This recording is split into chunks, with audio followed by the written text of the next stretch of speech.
Melbourne, where the Prime Minister is speaking in the seat of Chisholm. Haven, where people have come from all over the world to make Australia their home, so as to benefit not just themselves but their children and grandchildren. And these young Australians next to me here, they're our bridge to our region. They are so important that we not only learn good English skills, but that we pass on the language of our region, whether it be Chinese, Indonesian, Japanese, Korean, or whether it be, indeed, languages such as Italian and Greek and Arabic. These languages make an enormous difference. And our multiculturalism is a strength of our national economy, but also a strength of our society. I regard Australia as being a microcosm for the world, where overwhelmingly Australians live side by side with different backgrounds, different faiths, different origins, different cultures, and enrich our entire nation and lift us up. It also presents an enormous opportunity. We live in the fastest growing region of the world in human history. People learning languages and having those skills enables that economic interaction as well. There's a real tangible benefit for our jobs as well as, of course, for our cultural enrichment. And I want to give a shout out to many of the teachers and the people who run these community language schools. I know many of them in my own electorate in Sydney, but here in Melbourne, right around Australia. They're people who essentially are a lot of volunteers as well as paid staff who make sure that their cultures are passed on to the generations coming. The truth is that we need to invest in them, because investing in them is investing in our future. And my government will support some 90,000 students to learn and maintain 84 different languages, with a special focus on our neighbours in Asia. This support here is about our economic engagement, but also that social interaction as well. And the young students who we met this morning are really enjoying the experience as well, which is why it is so important, being able to engage with their parents and grandparents as well. One of the things that I've found in my local community, as a former Shadow Minister for Aged Care as well, and this is a bonus of it, a lot of communities will lose their second languages when they get older. So their children and grandchildren learning those languages as well enables them to be treated with dignity and respect and to engage. And the children and grandchildren of our migrants make an enormous difference for the lives of their parents and grandparents, and indeed great-grandparents in some cases, as they age. And that can enable them to age in place as well. So there's so many benefits of this, and that's why this $25 million program and boost is so important today. I'm going to hand to Julian Hill, and then we're happy to take some questions. Thanks. Thanks, Prime Minister. I'm super excited to be here for this announcement. I grew up in Burwood, just up the road, and went to high school in Glen Waverley, right nearby. And as a proud lifelong Melburnian, the experience that Karina described for herself, that Gabrielle described for your kids, has been part of the Melbourne experience and now across Australia for a very long time. It's just part of growing up that you knew you couldn't play with your Greek friends on Saturdays because they'd be off at Greek school or Italian school. And these days, it's dozens and dozens of languages. Mandarin here, in my part of the community as well, Punjabi, Gujarati, Urdu, Dari, and literally dozens of languages. It's part of the ecosystem of our country now. And of course, English is our common language. You need good English to succeed in so many parts of society, but we are a proudly multilingual country. If you look across high schools, language teaching is under pressure. And for many languages that aren't very large, the only way you can actually get kids through, both for cultural fluency with their grandparents, but also to take them through to actual fluency for business and commerce, is to invest in community language schools. So I'm really proud of this policy. It continues a base level of support for all registered community language schools, as well as adding some incentive funds to support those schools to take kids through to fluency through year 11 and 12 in languages where, frankly, you just couldn't get a critical mass in the normal high school setting. So it's really important for the culture of our country, for multicultural policy, but also for our economic future. So thanks, Prime Minister, for being here. Thanks, Julian. Happy to take questions. Prime Minister, Sure. Last year Bill Shorten talked about foundational supports beginning to roll out from July 1. Is that still the plan? That's certainly the engagement that we have with state and territory governments. Prime Minister, you've spoken a lot about Labor needing to be the party of aspiration. I'm wondering if you would consider changes to housing tax breaks to be anti-aspiration, and do you rule out changes to negative gearing and capital gains tax in the next 3 years? Well, I've been asked a lot about that, and I give the same answer, which is in 2022, as I've said today, there was a campaign run suggesting we were going to make changes. The proof's in the pudding. Proof is in what you do, not what you say you will do. The proof is we haven't made any changes. I think that the key when it comes to housing policy is supply. Supply, and even more supply. And that's why we have a plan to do just that. And do you rule out future changes, Prime Minister? Well, I've done that multiple times. And if you ask me tomorrow, we'll get the same answer. And as I said, the proof is in what we have done. What we've done is make sure that we have a comprehensive Homes for Australia plan. It's now $43 billion and stands in stark contrast to our opponents who are all over the shop, frankly, on every bit of policy, but who we know will have less supply because they'll abolish the Housing Australia Future Fund. Prime Minister, you have the Minister for Home Affairs here as well. Yeah. When the opportunity allows, would you like to take more people fleeing Gaza to come to Australia? And is there any merit to the opposition's idea of doing rescreening of security for those who are already here? They've had everyone who's here has been through screening, not just by our country, but also, of course, because of the nature of people getting out of Gaza, they had to go through security checks of Israel as well. Do you want to bring more? Look, we have our policy. They can't at the moment and haven't been able to for a long period of time. Let's be clear about that. Let's also be clear about the suggestions that have been made on a range of occasions aimed at promoting division in Australian society and in Australian debate that have been made by the coalition. They simply just don't stack up. Peter Dutton has accused you of prioritising affluent voters and that you don't see that there's the anger in suburbs. You're here in a Melbourne suburb. Do you think that there is anger here over cost of living pressures? Oh, people have been under cost of living pressure.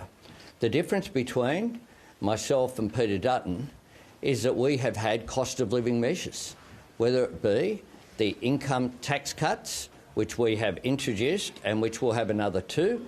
Peter Dutton will have higher income taxes, including by getting rid of those changes that cut in at that first rate of $18,200 to $45,000.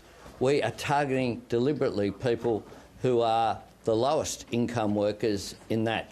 We will put in a submission to the Fair Work Commission to increase the minimum wage, and we want that to be increased in real terms. Peter Dutton has opposed every increase in the minimum wage. We have introduced energy bill relief for everyone. That was opposed by Peter Dutton. We've introduced cheaper childcare for everyone. That was opposed by Peter Dutton. We've introduced 60-day dispensing and cheaper medicines. They were opposed by Peter Dutton. If Peter Dutton had his way, Australian families would be $7,200 worse off this term and will be worse off next term. The difference at this election is we are offering permanent income tax reductions. He's offering permanent income tax increases and in addition, any short-term measures are just that. They last for as long as the election campaign and then they disappear on his watch, just like the Scott Morrison playbook that they've been taken from. Prime Minister, still on cost of We'll living. go here and then we'll go over there. Go still here, and then I'll go over that side. On cost of living, one of the rising pressures for a lot of families is paying for insurance, things like insuring your home, and it's just simply too much for a lot of people to actually fork out for it. Is there anything, if you're re-elected, you can do to drive down the cost of insurance? We'll continue to do what we can there, but I mean, one of the things that obviously is having an impact is the increased number of extreme weather events. That's why climate change needs to be considered to be an economic issue, not just an environmental one, because there are economic costs to it, something that Peter Dutton seems to be oblivious to. Prime Minister, in the 24 budget, you froze deeming rates to 30 June this year, but your latest budget was silent on the issue, talking of measures that potentially will expire after the election. Can you give the 1 million welfare recipients who have deemed income some certainty about whether they will lose some of their payments because that will rise after the election? Deeming rates well, deeming rates are set by the Minister, and under Labor versus the Coalition, this is another area of big difference. Under the Coalition, historically, deeming rates were higher than the cash rate. What we have done is make sure that they're lower than the cash rate. Indeed, the deeming rate is currently 0.25 for amounts up to $103,000, and the top figure is just 2.25. So one of the things that we have done is make sure that people who rely upon these measures have benefited from what we have done. So again, look at our record of what we have done, compare it with the former coalition government that consistently had deeming rates higher than the cash rate. We have consistently had deeming rates that benefit those people. The Pope is being laid to rest today. I know we've sent representatives to the Vatican. Do you have a special message? And also, do you hope that the next Pope, when appointed, continues the reform legacy of Pope Francis? Well, this will be an important day for people of the Catholic faith, but for many others as well, because of the respect that the Holy Father was held throughout the world. Pope Francis's funeral will be attended by world leaders, and including from Australia, a representative of the government and the opposition, as well as Her Excellency, our Governor-General and our Ambassador-designate. But I think the thing about Pope Francis that resonates with people isn't that as much as his funeral will be attended by leaders of the world, he's someone who stood for compassion and stood for the underprivileged and the marginalised. He's someone who really reached out and touched people with his faith, his compassion, his dignity and his determination to not leave people behind and to speak up for the powerless is something that he did. So I've spoken about Australia assisting his visit to Papua New Guinea, where he was determined, as much as he was not well, to visit a Highlands community there in PNG. And that says everything about the character of Pope Francis, and that is why he'll be dearly missed. I'll go here and then we'll do this side. Just on the events that unfolded at the Anzac Day ceremony in Melbourne yesterday, obviously you've come out and condemned the actions of the hecklers and the alleged neo-Nazi that was involved. Some veterans have also expressed concern at the use of welcome to country ceremonies at Anzac Day. They say that they've risked their lives for the country and they shouldn't have to be welcome to their own country. Can I get your thoughts on that, please? Oh, look, people are entitled to, of course, their view. What occurred yesterday, though, and what has got universal condemnation is the inappropriate actions of people disrupting an Anzac Day service. That is completely unacceptable. The silence that occurs, the solemn nature of those events is one that needs to be respected. The men and women who wear our uniform, deserve our respect, deserve our dignity. It's one of the reasons why my government has continued to do so much to deal with what we inherited, with veterans waiting for a long period of time to get the entitlements that they deserved. But yesterday's disruption has no place. Tim, and then here, and then we're done. Prime Minister, the Australian says this morning that you've now acknowledged that there was a Russian request to base military aircraft in eastern Indonesia. We well know from you and others that Indonesia has quickly turned that down. But could you tell us, could you confirm for us that there was a request? What form was it in? Doesn't it ring security alarms, notwithstanding what Indonesia has done, that Russia wants to move into our neck of the woods? And what's it say about claims that we need to spend tens of billions of dollars more on our defence than you're telling us? No, I can't. What I can confirm is that there have been reports of that, and that the reports of that are not surprising, that Russia seeks, I've said before, refer to previous comments, it's not surprising that people like the Russian ambassador to Indonesia wants to talk up Russian influence in the region. That's what they do. That's what they do. And that's what's very clear. Prime Minister. That's all this was, a Russian ambassador talking his book. Well, I'm not commenting on that. I'm saying there are reports, and those reports are not surprising, that Russia talks itself up. Now, Russia has done that for a long period of time, and I see nothing surprising in that at all. What I do see as not being surprising, but frankly shocking, is the verbling of the President of Indonesia by the alternative Prime Minister of Australia. The Indonesian relationship is critical for Australia, and it's up to Mr Dutton to explain. Still, he hasn't. How he came up with that very direct and explicit assertion that the President of Indonesia had made a statement. Other people have said, the Foreign Minister's made a statement, the Defence Minister's made a statement. You had Bridget McKenzie speak about the Chinese President.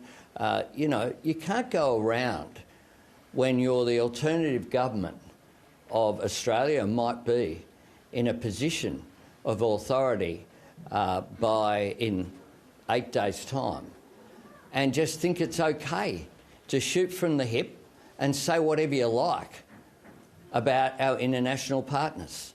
That is what the coalition have done during this campaign. This campaign has exposed the coalition as not being ready for government. It's been less than 3 years since they held the Treasury benches, and in that time they haven't done the policy work. There are shambles when it comes to policy decisions, and they change their mind on some policies 3 times in 4 days. Their EV policy changed. Their defence policy, if you can keep up with it and let me know what they're doing, they've got a defence policy where they can't say where the money's coming from and they can't say what it will be spent on. It's like one of those mystery tours that the airlines used to do in the 1980s, where you turn up at the airport, you buy a ticket, but you don't know where you're going. Well, I say to Australians on May 3, make sure you know where the destination is, because it is destination chaos and destination shambles and destination cuts from Peter Dutton, if he's successful, next Saturday. Prime Minister, in that and then I'm going here and here. You also gave, again, the undertaking that there'd be no new taxes in your next term if elected. We already know your opinion on cuts. So if there's no new taxes and you're not going to be making cuts, how will you reduce the budget deficit in your next term if elected? The cut we're making is the cut to income taxes. That's what we're making. And we're putting forward, we're the only political party putting forward at this election campaign a coherent economic policy that seizes the opportunities that are before us and as well looks after people through their living standards by cutting their income taxes and increasing their wages. We want people to earn more and we want people to keep more of what they earn, and our fiscal record stands at two budget surpluses and halving this year's deficit. With respect, Prime Minister, there's three deficits that are forecast if you are re-elected in the budget you just released. Is there anything that you are willing to say that you would do next term to try and bring those down? We've halved the deficit. If both major parties have ruled out changes to negative gearing, at the very least, Mr Dutton's mortgage deductibility scheme at least tries to put first home buyers on a level playing field with investors. Why are you not at least trying to level the playing field in terms of tax settings for first home buyers? It doesn't level the playing field. It's a shocker. What it does is increase demand and does nothing for supply. It is a disastrous policy. They're going to cut and abolish the Housing Australia Future Fund. Our plan for first home buyers is for 100,000 of them to be going to bid at auctions at places like the place we visited, I think before you were on the magical tour that we're on at the moment in Adelaide. A practical example, real concrete, real townhouses, 110 of them being built with people being reserved, a number of them being reserved for first home buyers only. That's the scheme that we've based it on. In addition to that, they'll just need a 5% deposit, first home buyers. That's already benefited 150,000 Australians. They've had a default rate of just 3 people out of those 150,000. That will enable them to get into home ownership. A big difference in this election campaign is my government determined to boost supply, the opposition boosting prices but not supply because they're just doing demand measures.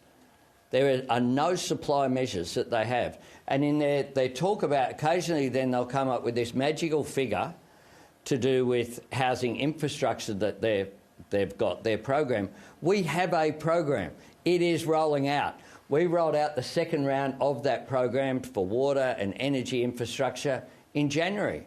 When Catherine King and myself went to places like Kununurra and we went to Queensland, we made those announcements through local government to assist that. They have nothing positive to offer. What they do have to offer is cuts. We know there will be cuts to income tax cuts by putting them up. We know there'll be cuts to the Housing Australia Future Fund. And most extraordinarily as well, we've learnt or had confirmed this week, they will actually cut what we have said we will do as our first piece of legislation, benefiting 3 million Australians by cutting their HECS debt by an average of $5,500. They are literally saying to 3 million Australians, if you vote Liberal or National, we will increase your debt by more than $5,500. Now, for some, that might mean $10,000 or $12,000. I've met students who that will benefit them by. How's that going to help them get into home ownership? Those are precisely those people who are looking to buy a first home who are going to be saddled with more debt from the coalition, who also won't have anything to boost supply. Here and then here. Prime Minister, earlier this week you defended your candidate in Dixon over past social media posts, but earlier in this campaign you've had a go at a few Liberal candidates over their social media posts, including the candidate up in Leichhardt who you described, along with others, as a shocker. The opposition leader this morning suggested that was hypocritical. Do you agree?